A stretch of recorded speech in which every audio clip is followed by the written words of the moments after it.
Hey guys, welcome to episode 2 of Minecraft Raiding Tips and Tricks. In this episode, we will be splitting it up into two parts, traps and cannons. Let's get into the first part, traps.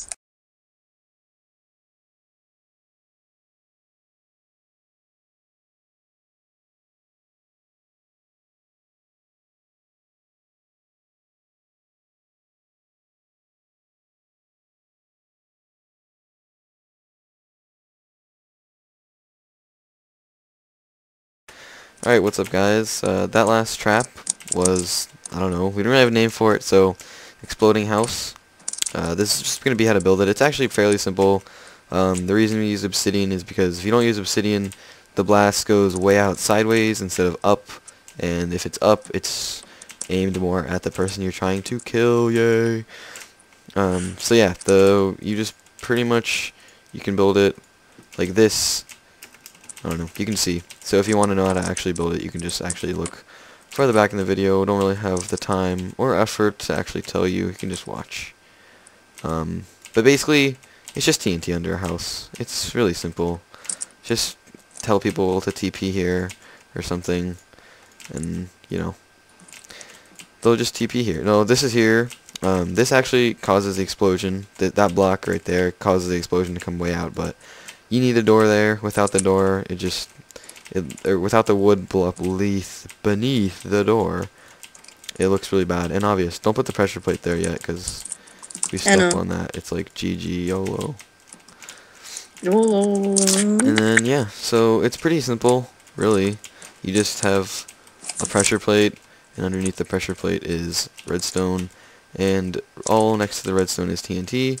The TNT is protected by obsidian, so it redirects the blast upwards instead of to the sides.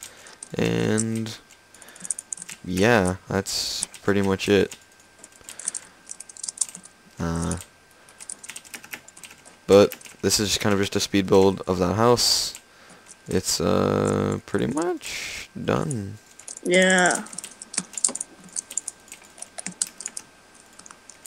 So I don't know what you're doing. Hold on, just leave this like it is. What are you doing? No, there has to be corners. It's a waste. Okay, yeah. Alright, good. You don't need the... Alright, Put the pressure plate there. I'll be the test dummy. Alright, hold on. Let's just make it look nice and pretty. I'm gonna go on survival mode. Right. Oh, we're not using any, we're not like making the house look that or anything. Alright? So there's usually something in the chest. So I'd be like, go in, and I'd open it and be like, ooh, and then be like, bam. And as you can see, barely any of the actual land exploded. But it's because of the obsidian, it directed the blast up, and even the top layer got exploded. Or it exploded.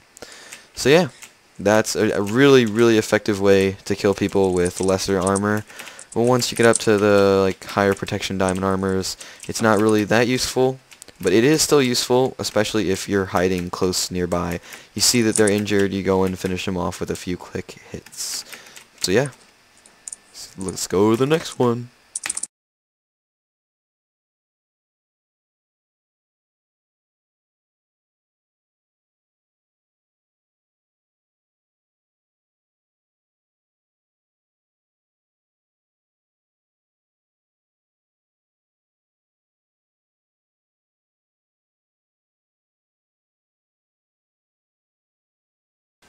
Yeah, so this is the trap you guys just saw.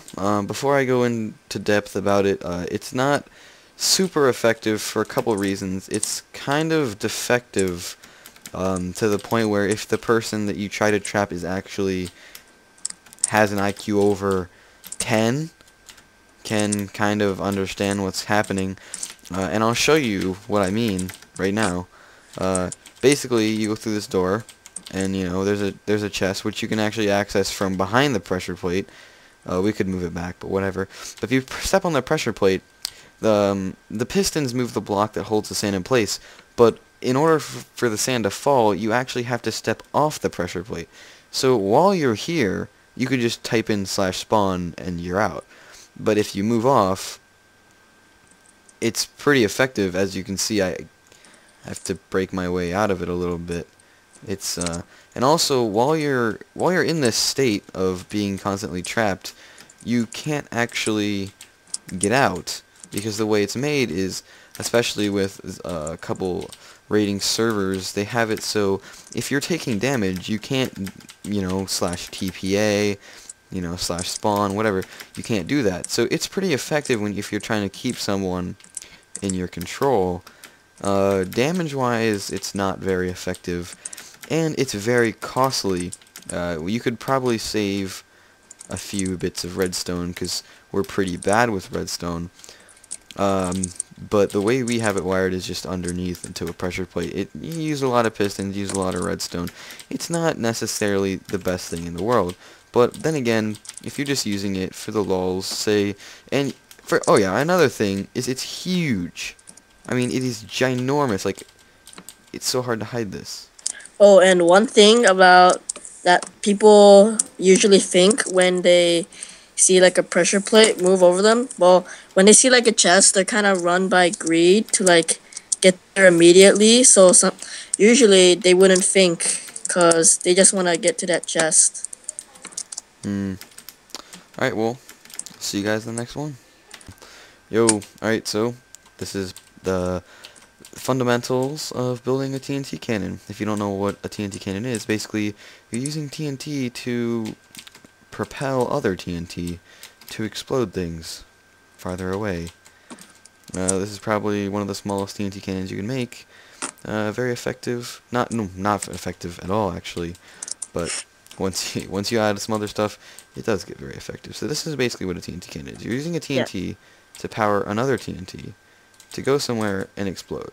Okay. Yeah, it's really simple, but you can expand on it. But this is just like the basics of the cannon and what you need to know about it. Alright, now let's get into some bigger stuff. Okay, so this is basically the same cannon, just added upon. Basically, you're adding more TNT to power the projectile farther. So as you can see, Kosei is building it up a little higher. You know, he's doing his thing. I'm not too good at these things, so he's doing it. It's almost done. Is it ready? Yeah, it's pretty much done. Okay. So you you pretty much go just up to the top layer, but whatever. no, it's Hello. it can go as high as it wants. All right, so let's go. So yeah. Okay. Whee! Yeah, for like the amount of land it takes up, it shoots pretty far because it's not like the width of it is pretty short. So the problem is it shoots pretty high. way too far. The range is insane, but it explodes in midair.